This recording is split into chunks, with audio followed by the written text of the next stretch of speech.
Problem: dripping taps. Solution: first, turn off the water. Turn on the tap to make sure you have turned the water off. Then put the plug in. This stops anything dropping down plug hole and you're losing it. Then remove the tap handle. First, undo the cap.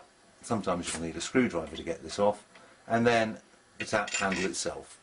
If the tap handle is a bit stiff and difficult to get off, you can use a spanner and lever it off.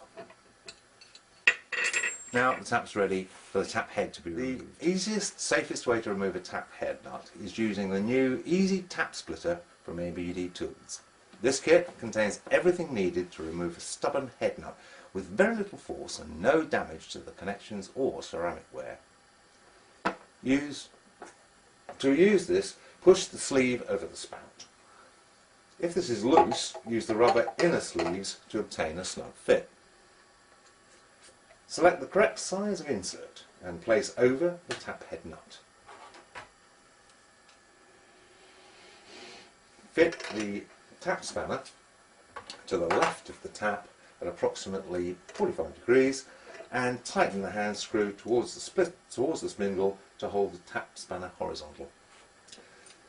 Put the washer and nut on the eye bolt and slot the eye of the eye bolt over the spanner. Connect to the sleeve and screw up the bolt to tighten up the bolt.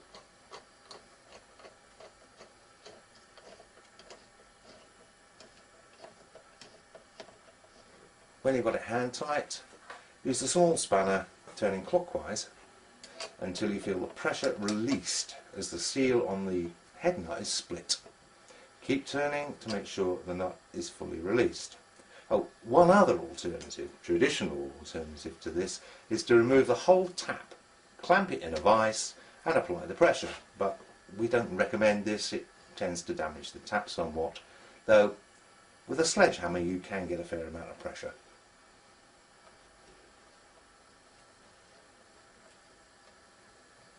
As you see, very little force needed. It's a single finger to turn it, and you can see the tap head turning in, which is cracking the seal on the nut. Once the seal is well and truly broken, remove the tap splitter and you'll find that the head nut, check that the head nut is easy to move, and simply remove it with very little pressure.